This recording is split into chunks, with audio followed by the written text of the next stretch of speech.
అపొస్తలుడైన పౌలు కొరింథీయులకు రాసిన మొదటి పత్రిక 3వ అధ్యాయము. సహోదరులారా, ఆత్మ సంబంధులైన మనుషులతో మాట్లాడినట్లు నేను మీతో మాటలాడలేకపోతిని. శరీర సంబంధులైన మనుషులే అనియు, క్రీస్తునందు పసిబిడ్డలే అనియు మీతో మాటలాడవలసి వచ్చెను. అప్పటిలో మీకు బలము చాలకపోయినందున పాలతోనే మిమ్మును పెంచితిని గాని అన్నముతో మిమ్మును పెంచలేదు. మీరింకనూ శరీర సంబంధులై ఉండుట వలన ఇప్పుడును మీరు బలహీనులై ఉన్నారు కారా? మీలో అసూయము కలహమును ఉండగా మీరు శరీర సంబంధులై మనుష్య రీతిగా నడుచుకునేవారు కారా? ఒకడు నేను పౌలు వాడును, మరి ఒకడు నేను అపొల్లో వాడును అని చెప్పినప్పుడు మీరు ప్రకృతి సంబంధులైన మనుషులు కారా? అపొల్లో ఎవడు? పౌలు వాడు పరిచారకులే గదా. ఒక్కొక్కరికి ప్రభువును అనుగ్రహించిన ప్రకారము వారి ద్వారా మీరు విశ్వసించితిరి. నేను నాటితిని, అపొల్లో నీళ్లు పోసెను, వృద్ధి కలుగజేసిన వాడు దేవుడే. కాబట్టి వృద్ధి కలుగజేయు దేవునిలోనే గాని నాటివానిలోనైనను నీళ్లు పోయేవానిలోనైనను ఏమీ లేదు. నాటువాడును నీళ్లు పోయేవాడును ఒకటే. ప్రతివాడు తాను చేసిన కష్టము కొలది జీతము పుచ్చుకొనెను. మేము దేవుని జత పనివారమై ఉన్నాము. మీరు దేవుని వ్యవసాయమును దేవుని గృహమునై ఉన్నారు.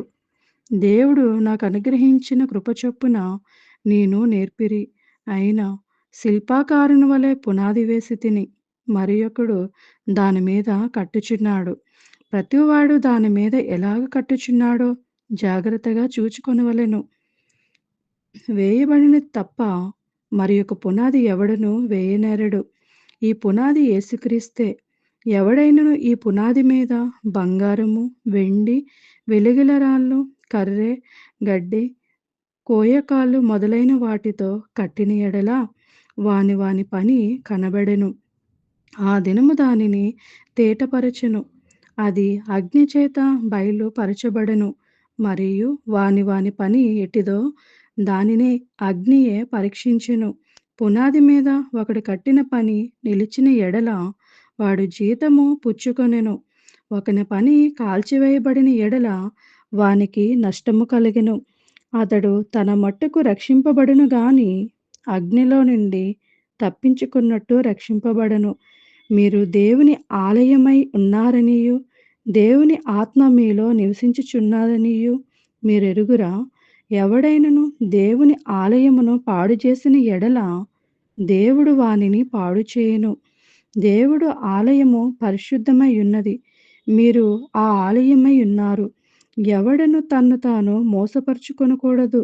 మీలో ఎవడైనను ఈ లోకమందు తాను జ్ఞాని అని అనుకొనిన ఎడల జ్ఞాని అగునట్లు వెర్రివాడు కావలెను. ఈ లోక జ్ఞానము దేవుని దృష్టికి వెర్రితనమే. జ్ఞానులను వారి కుయుక్తిలో ఆయన పట్టుకొనెను. మరియు జ్ఞానులు యాచనలు వ్యర్థములను ప్రభువునకు తెలియను అని వాయబడి ఉన్నది. కాబట్టి ఎవడను మనుషుల యందు అతిశయింపకూడదు. సమస్తమును మీవే. పౌలైనను, అపోలైనను, కెఫెనైనను, లోకమైనను, జీవమైనను, మరణమైనను, ప్రస్తుతముందున్న ఏమైనను, రాబోవుని అయినను సమస్తమును మీవే. మీరు క్రీస్తువారు, క్రీస్తు దేవుని వాడు. దేవుడు ఈ పరిశుద్ధ వాక్యంను దీవించును గాక. ఆమేన్. ఇప్పుడు దాకా వాక్యాల్లో విన్నారు కదా, వినండి మరి కొంతమందికి వినిపించండి. యూట్యూబ్ ఛానల్ని లైక్ చేయండి, షేర్ చేయండి, అలాగే సబ్స్క్రైబ్ కూడా చేయండి. Jesus loves you all. Amen.